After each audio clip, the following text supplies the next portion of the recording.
You think you know what a corrupt lawman looks like. You picture a man who takes a bribe, who looks the other way, who lets the powerful get away with what the weak cannot.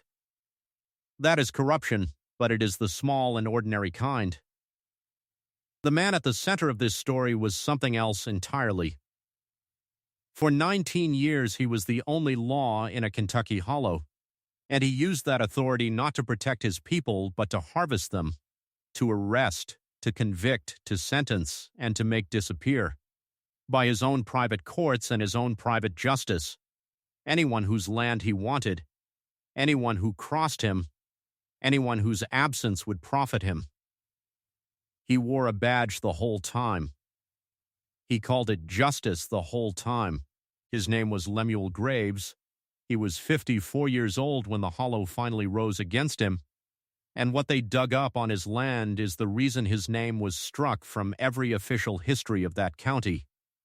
This is what they found. Before we begin, tell me in the comments where you are watching from tonight, and whether you trust the law where you live to protect you rather than prey on you. I ask because the people of this hollow had no one to appeal to above their constable. He was the first law, and the last law, and the only law, and that is a kind of helplessness most of us, thank God, have never known. Tell me your location. By the end, you will understand what happens when the only man with a badge decides the badge belongs to him alone. The place was a hollow called Sutter's Bottom, in the mountains of southeastern Kentucky, in the years between roughly 1894 and 1913. It was a deep, narrow hollow, isolated even by the standards of that hard country, a full 2 days' travel from the county seat over roads that were impassable for much of the year. The people were poor farmers and a few miners, scattered along the creek, and they were almost entirely cut off from the wider apparatus of the law. The county sheriff never came to Sutter's Bottom. It was too far, too poor, too much trouble.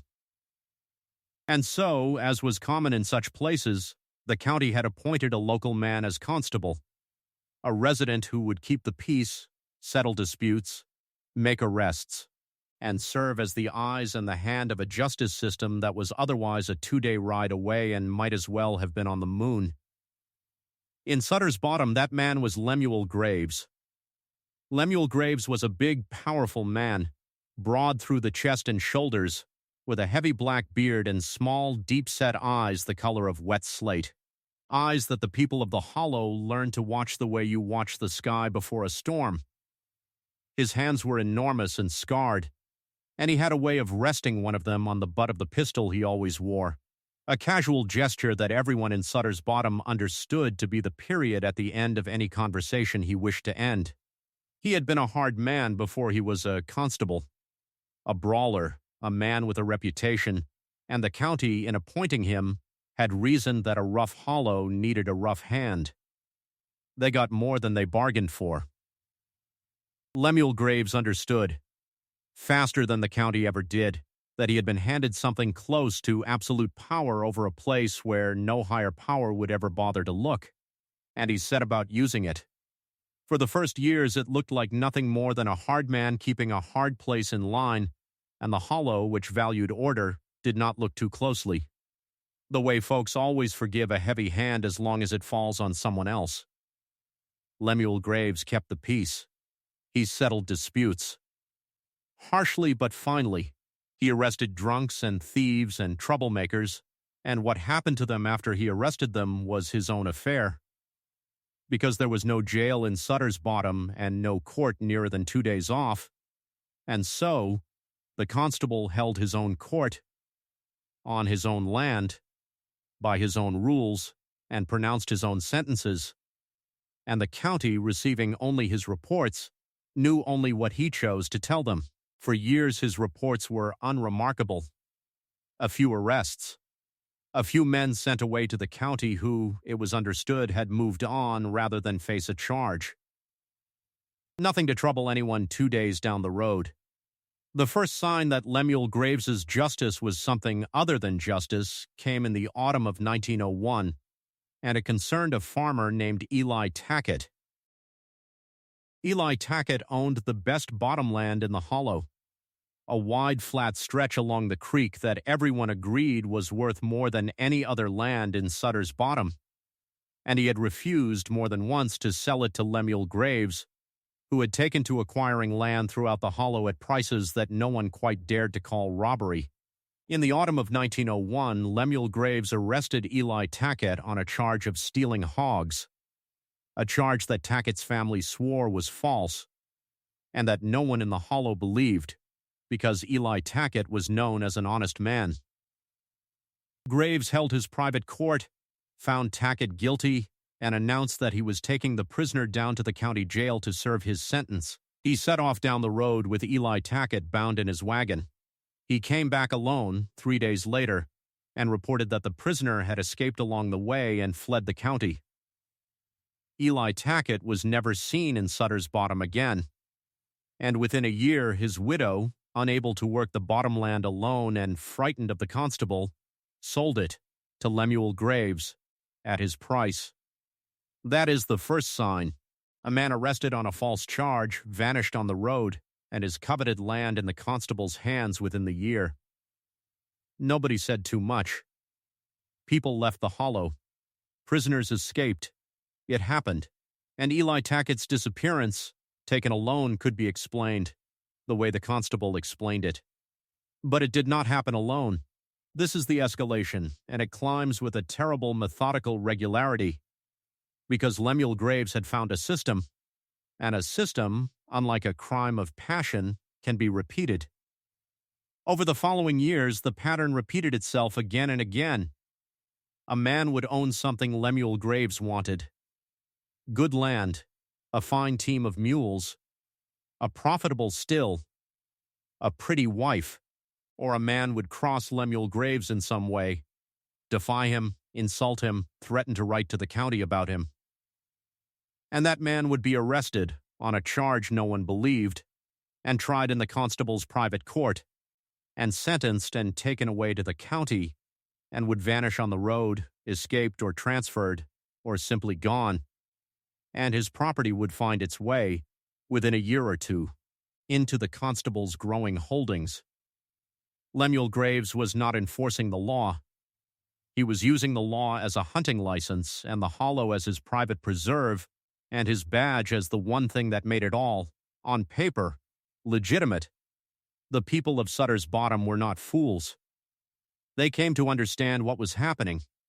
Slowly, family by family, the way a community understands a thing it is too frightened to say aloud. But understanding did them no good, because the constable was the law, and there was no law above him that would come. A man named Garnett Sloan tried in 1908 to send a letter down to the county sheriff detailing the constable's crimes. The letter never arrived. The constable controlled who went down the road and what they carried, and Garnett Sloan was arrested for interfering with an officer within the week, and tried, and sent away to the county, and never seen again, and his small farm passed to Lemuel Graves. After that, no one in Sutter's Bottom tried to send a letter. They had learned the lesson the constable taught with every vanishing: there is no one above me, and there is nowhere to appeal, and the road out of this hollow is mine. By 1913, Lemuel Graves owned, by arrest and by fear, the better part of Sutter's Bottom. He was 54 years old, and he had ruled the hollow for 19 years, and he had sent perhaps 24 men away down the road who never came back, and the hollow lived in a silent terror that had become so total it almost looked like peace. And it would have gone on, very likely, until the constable died of old age in his bed, rich and unpunished, except for one thing: a flood. This is the re-hook, and it is the same agent of revelation that has undone so many of these mountain men. The water gave up what the land had hidden.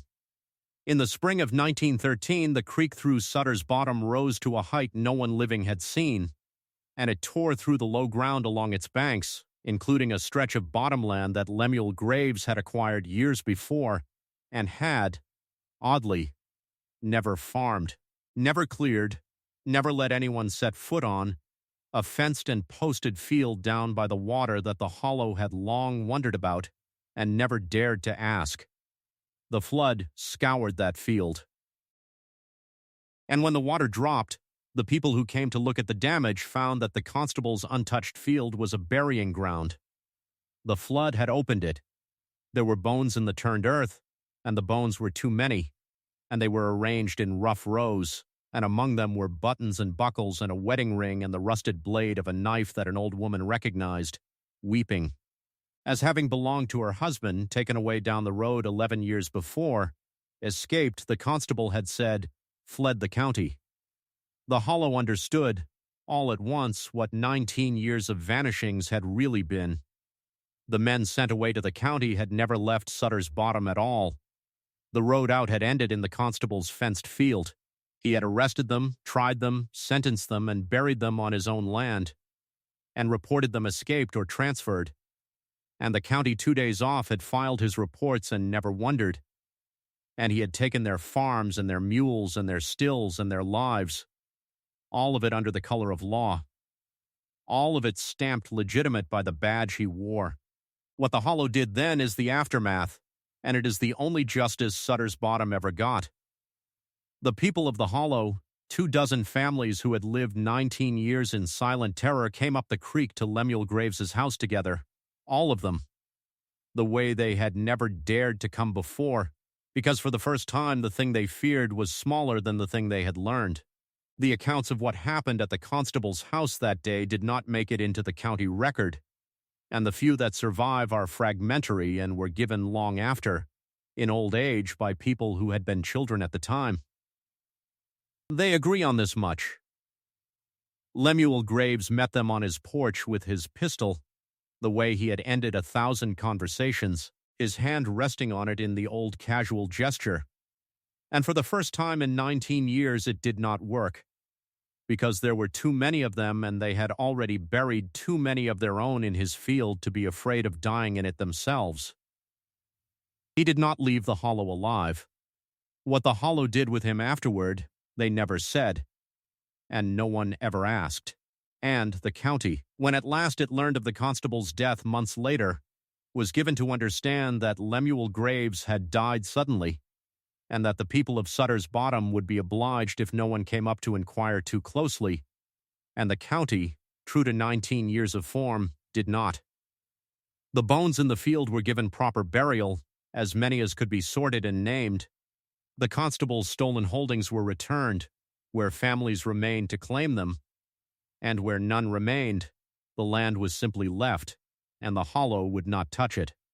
And the county, faced with the discovery that the man it had appointed to bring law to Sutter's Bottom had used that appointment to murder and rob the people he was sworn to protect for 19 years, did the thing institutions so often do with their worst failures. It buried the record. There is no published history of that county that names Lemuel Graves. The appointment exists in the dry administrative files. The crimes do not. He was struck out, erased, made never to have been, because the county could not bear to admit what it had created and then ignored, and because the easiest way to forget that you handed a hollow to a murderer for 19 years is to pretend the murderer never existed. Today, Sutter's Bottom is nearly empty, the families long since scattered to the mines and the cities, the cabins fallen, the hollow gone back to forest.